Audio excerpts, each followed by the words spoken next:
Well, the leaders of Russia and Turkey have announced an agreement to extend the U.S.-brokered ceasefire in northeast Syria that was set to expire today. As most American troops leave the country, the agreement between the Russian and Turkish presidents seals the two countries' power in Syria. Aaron McLaughlin reports from the Turkey-Syria border.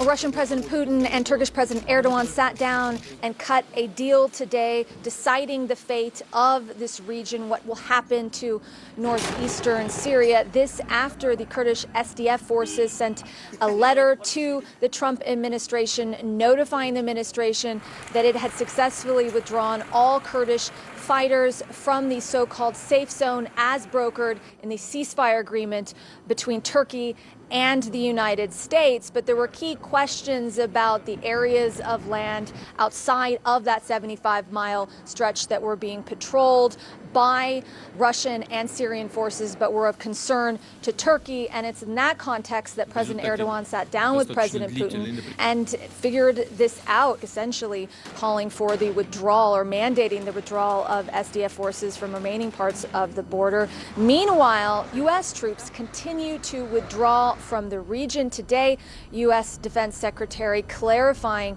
that they will be going to Iraq, but they won't be staying there.